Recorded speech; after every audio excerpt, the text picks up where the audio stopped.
भैया बहनों, अब कोर्स को आगे बढ़ाने का समय है। सामाजिक विज्ञान हमारे अतीत भाग 2 का पाठ नंबर 4 मैं शुरू करने जा रहा हूँ। उम्मीद है कि आप ध्यान से समझ।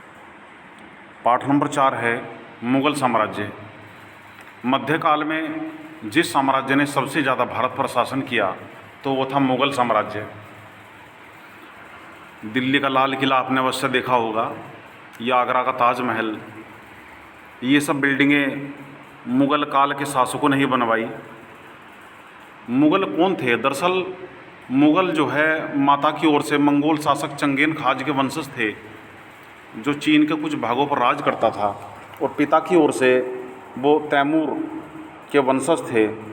परंतु मुग़ल अपने आप को मुग़ल या मंगोल कहलवाना पसंद नहीं करते थे, क्योंकि चंगेज़ खान से जुड़ी स्मृतियाँ सैकड़ों व्यक्तियों के नरसंहार से संबंधित थी। चंगेज़ खान एक इतना क्रूर शासक था कि उसने सैकड़ों, हज़ारों, लाखों लोगों का रक्त बहाया। रक्त तो तैमूर ने भी बहुत बहाया, भारत में बहुत लूट मचाई। लेकिन जो है तैमूर के वंशज होने पर गर्व का अनुभव इसलिए करते थे क्योंकि तैमूर ने 1398 में दिल्ली पर कब्जा कर लिया था। ये चित्र हमें दिखाई दे रहा है, ये बीच में तैमूर बैठा हुआ है और उसकी बराबर में उसका पुत्र मीरन शाह, फिर अबू सैद, फिर तैमूर की बाईं ओर सुल्तान मोहम्मद मिर्ज़ा, उमर शेख, ये सब इनके वंशज हैं। इनके पुत्र, फिर उसके पुत्र, फिर उसके पुत्र। और उमर शेख का जो पुत्र था वो था बाबर, जिसने जो है भारत में मुग़ल शासन की नींव डाली। फिर बाबर के बाद हुमायूं, अकबर, जहांगीर, शाहजहाँ, औरंगज़ेब ने इस क्रम को आगे बढ़ाया।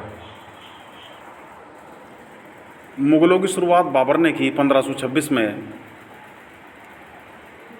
बाबर की उम्र केवल 12 वर्ष थी जब वो फरगना का राज्य का शासक बना।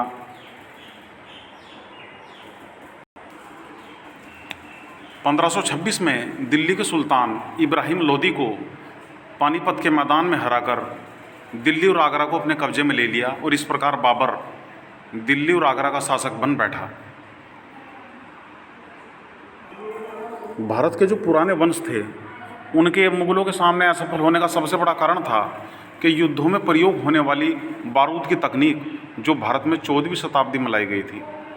आग्नेयास्त्र सबसे पहले इसमें यूज किए गए और बाबर द्वारा इनका प्रयोग किया गया, जिससे जो है हमारी भारत की जो फौजें थी उनके सामने टिक नहीं पाई और मुग़लों ने भारत पर धीरे धीरे अधिकार करना शुरू कर दिया। ये हम दिखाई दे रहा है हमें बाबर, उसके बाद उसका पुत्र हुमायूं, फिर उसका पुत्र अकबर, फिर जहांगीर, शाहजहाँ, औरंगज़ेब। इनके बारे में ध्यान से पढ़ना है।